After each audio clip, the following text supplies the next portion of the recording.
¿Tienes uno de estos? Pues este vídeo seguro que te interesa. Vamos al turrón. ¿Qué tal, amigos? Bienvenidos de nuevo un día más a nuestro canal Emilio Motor. Hoy toca de nuevo averías, que lo teníamos un poquito dejado, y en esta ocasión vamos a hablar de una avería de un Ford Kuga de la primera generación del año 2009. En este caso se trata de un Ford Kuga, un 2 litros de 100 kilovatios con código de motor G6DG, y el cliente se queja de que tiene la luz de gestión de motor encendida. Bien, pues una vez que nos llega el vehículo al taller, tenemos que plantearnos cómo vamos a afrontar esta avería. En primer lugar, lo que debemos hacer es entrevistarnos con el cliente, preguntarle todo aquello que pueda parecernos relevante para poder llegar a un buen diagnóstico de esta avería. Preguntas tales como acerca del consumo, emisiones de humos, consumo de carburante, funcionamiento en general del vehículo y cualquier otra cosa que pueda parecernos interesante. Una vez que nos hemos entrevistado, pues pasaremos el vehículo al taller y realizaremos una inspección preliminar. En este caso, pues miraremos el tema de instalaciones eléctricas, mangueras de vacío, tubos de intercooler, el estado de la batería, etcétera. Como ya sabéis, y ya he dicho en otras ocasiones, esto es bastante importante, y en algunas ocasiones en la inspección preliminar podemos descubrir cuál es la causa de la avería. Una vez que hemos realizado nuestra inspección preliminar y no vemos nada extraño ni nada que pueda provocar algún tipo de avería en el vehículo, pues no nos queda otro remedio que conectar nuestra máquina de diagnosis y hacer un escáner completo del vehículo. Y digo completo porque hay cierta tendencia a escanear solamente la unidad de gestión de motor cuando tenemos la luz de gestión de motor encendida, pero a veces hay ciertas averías que pueden estar relacionadas con otras unidades de motor, y esto nos aportará una información valiosa, ver qué otros códigos hay en otras unidades.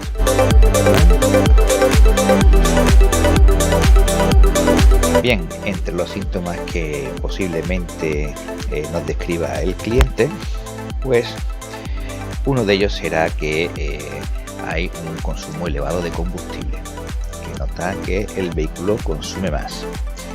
También nos informará de que la luz de gestión de motor está encendida, notará el motor lento, pesado, falto de potencia, y en la inspección preliminar posiblemente descubramos que el nivel de aceite está muy alto, ¿de acuerdo? Esto es indicativo de que el aceite se ha diluido por las post-inyecciones que se realizan durante el procedimiento de regeneración.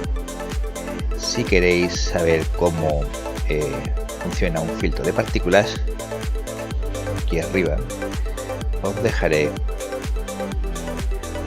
donde veis que salta el circulito, aquí os voy a dejar un enlace para que veáis un vídeo anterior que os puede aclarar bastante cómo es, para qué sirve y cómo funciona un filtro de partículas.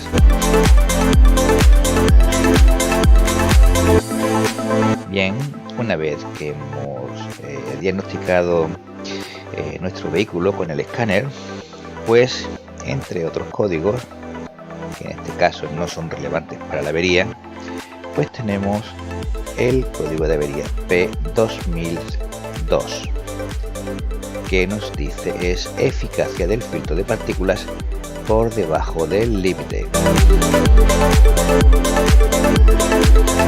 Como siempre, una vez hemos leído el código de avería con nuestra máquina, lo siguiente que hacemos es dirigirnos a nuestro manual de taller o nuestro programa de datos técnicos para consultar exactamente este código y obtener toda la información que podamos de él. En este caso, nuestra máquina nos dice que el código, la localización de la avería se encuentra en el filtro de partículas y nos indica una eficiencia por debajo del umbral. Ahora veremos qué significa esto. Como causa probable nos dice que es el filtro de partículas, ¿de acuerdo? Pero como siempre tendremos que comprobar todo el sistema antes de decidirnos a sustituir ningún componente. Bien, veamos por qué se genera este código de avería. Como ya sabréis, si no pues podéis verlo en el vídeo que os he indicado antes, dentro del filtro de partículas, bueno, pues se crea una contrapresión. El filtro de partículas es un filtro mecánico, ¿vale? Y evidentemente este filtro pues representa un impedimento a la salida libre de los gases de escape. Por lo tanto, de alguna forma se tiene que crear una pequeña presión dentro del filtro y antes de él, ¿de acuerdo? Bueno, pues esta presión es monitoreada por el PCM, ¿de acuerdo? Que tiene unos valores almacenados en su memoria, unos límites altos y bajos, donde esta presión debe de situarse para el correcto funcionamiento. Y si esta presión, bueno, pues excede estos límites, tanto por arriba como por debajo, pues generará un código de averías y nos va a generar el código de avería P2002 o P2003. Son los mismos, el código P2002 y P2003 son los mismos, tan solo que el P2002 hace referencia al banco de cilindros 1 y el P2003 hace referencia al banco de cilindros 2 en el caso de motores ENV, ¿de acuerdo? Para saber cuál banco es el 1 y el 2, pues el banco 1 corresponde al banco donde está situado el pistón, el cilindro número 1.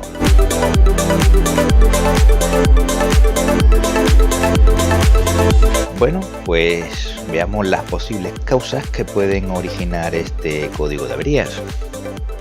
Bien, una de las primeras cosas que tendremos que hacer es cuando nos hemos entrevistado con el cliente, pues verificaremos si es posible, si el vehículo dispone de ordenador de a bordo, verificaremos la velocidad media del vehículo y preguntaremos al cliente el tipo de uso que hace del mismo. El filtro de partículas necesita de una elevada temperatura que se consigue funcionando a un régimen de temperatura alto y durante un periodo de tiempo de unos 10-15 minutos.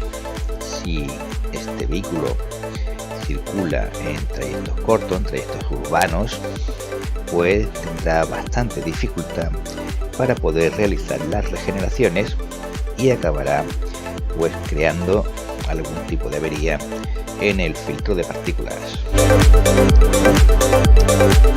También revisaremos el filtro de aire. Un filtro de aire muy sucio también provocará una restricción en la entrada de aire al motor y puede llegar a generar un código de avería. En el caso del Ford Kuga, pues se sabe de que el filtro de aire, si no está bien instalado en su caja, también puede generar un código de averías y también puede generar un código de averías del DPF, ¿no? Así que mucho cuidado a este filtro, a ver su estado y ver su instalación, que sea totalmente correcta. También podemos tener un problema, una fuga de aire, una fuga de aire de admisión, como por ejemplo un tubo de intercooler roto, pues variará las lecturas del sensor DPF y provocará también un código de avería. Revisaremos también las mangueras de conexiones que van desde el sensor DPF hasta el propio filtro. Veremos que no estén congeladas, que no estén retorcidas, obstruidas, rotas o aplastadas. ¿De acuerdo? Tenemos que asegurarnos de que la conexión entre el sensor y el filtro es una conexión buena y limpia. ¿Okay? Con nuestra máquina de diagnosis también podremos consultar en algunos vehículos el número de regeneraciones que ha realizado y cuándo fue la última regeneración que hizo completa, ¿no? Y esto también pues nos dará una pista del tipo de uso que tiene el vehículo y también nos puede aclarar un poco por qué está fallando algún componente. Preguntaremos también al cliente sobre el combustible, que donde repone combustible, y nos aseguraremos de que sea un combustible de buena calidad, puesto que los combustibles con alto contenido de azufre pues taponan el DPF más rápidamente. Revisaremos nuestro sensor de presión de escape, nuestro sensor DPF. Veremos que está correctamente fijado en su alojamiento y que las conexiones tanto de las mangueras como de los cables están en perfecto estado. Accesorios de postventa, como por ejemplo tubos de escape no homologados, filtros de aire no homologados, pues pueden también alterar el funcionamiento del sensor DPF, ¿de acuerdo? Y también puede generarnos este tipo de códigos de avería. Y por último, y menos probable, también puede darse el caso de que el filtro de partículas esté dañado mecánicamente y tengamos un paso libre de gases de escape a través del filtro hasta el exterior, con lo cual la presión se reduciría y se generaría este tipo de código de avería.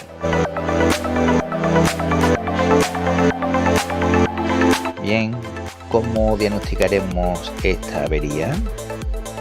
Bueno, pues lo primero que haremos será inspeccionar el filtro de partículas, puesto que es el objeto al que hace referencia directa al código de avería, ¿vale? Entonces, pues nos fijaremos de que esté bien sujeto, que no tenga fisuras, que no tenga grietas, que no haya fugas de escape por sus conexiones, que tenga los tubos, como dijimos antes, de las mangueras que van hasta el sensor, que estén bien situadas y no haya ninguna avería, ningún problema con ellas. Examinaremos los cables, los conectores. Buscaremos que no haya cables quemados, que no estén sueltos, que no estén corroídos.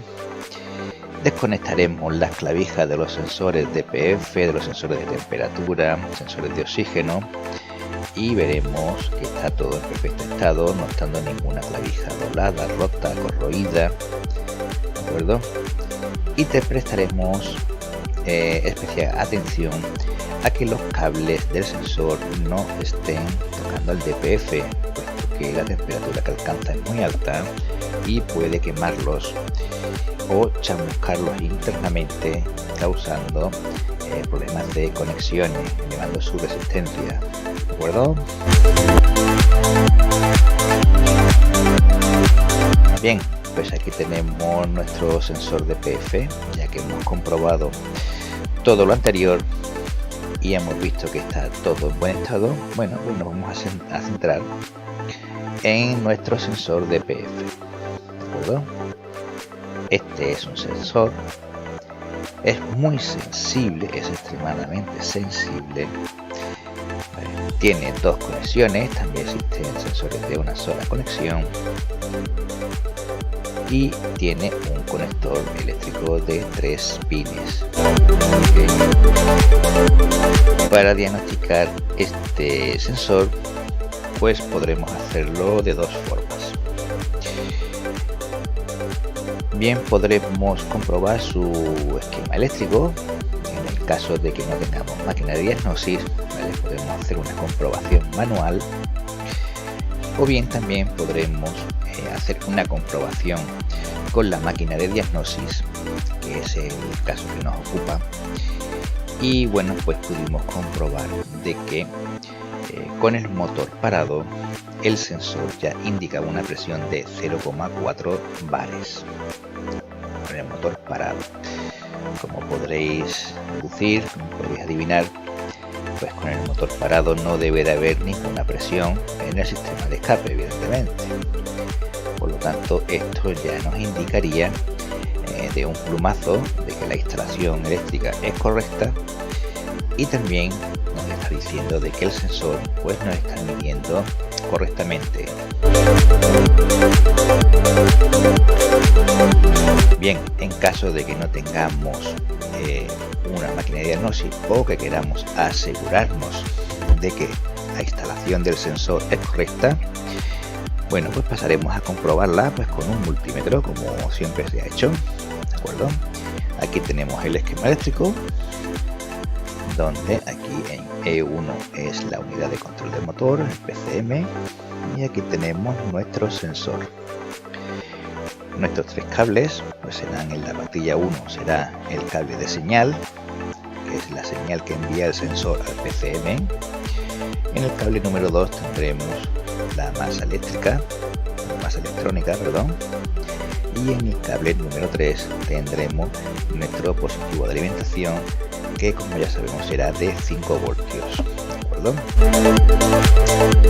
Pues lo que haremos será comprobar que tenemos nuestra tensión, tenemos nuestra masa, y para comprobar la señal, pues lo que haremos será desconectar las mangueras de vacío, y con la ayuda de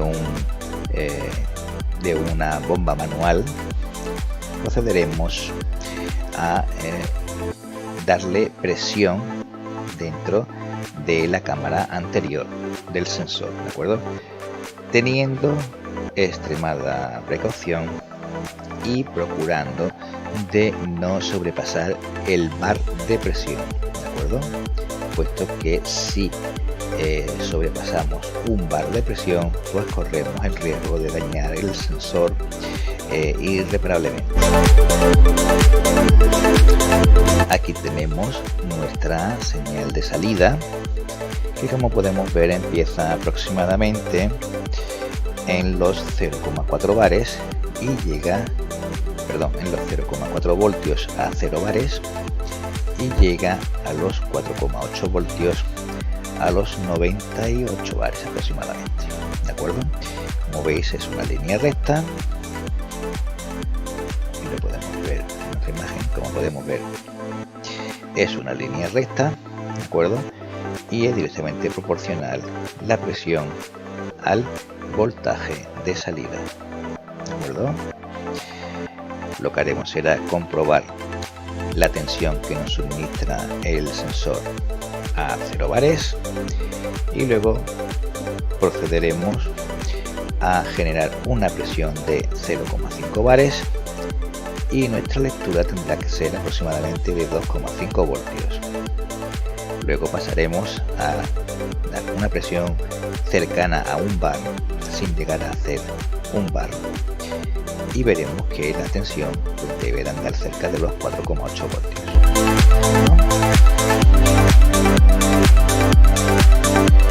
Y bien, como ya he dicho antes, pues en este caso el sensor ya indica una presión de 0,4 bares con el motor parado, con lo cual nos estaba indicando de que el sensor mide incorrectamente, y bueno, pues lo que hicimos fue proceder a sustituirlo.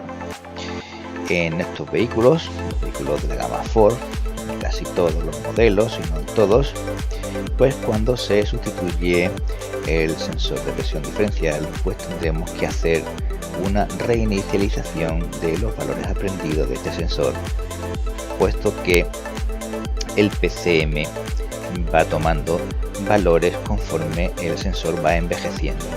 Entonces, bueno, tenemos que decirle de alguna manera que el sensor es nuevo y que esos valores tomarán los valores de un sensor nuevo para que funcione correctamente y no funcione con la adaptación que ha hecho durante el tiempo de un sensor envejecido. ¿Okay? Y bueno, pues hasta aquí esta presentación. Espero que os haya gustado el vídeo. Como siempre, si os ha gustado, pues suscribiros al canal, darle like, y si tenéis alguna duda o alguna cuestión, pues podéis, como siempre, hacérmela en los comentarios y trataré de responderos lo mejor y lo antes posible. Pues nada más, amigos, esto es todo. Espero que os haya gustado el vídeo y nos vemos en el próximo. Chao, chao.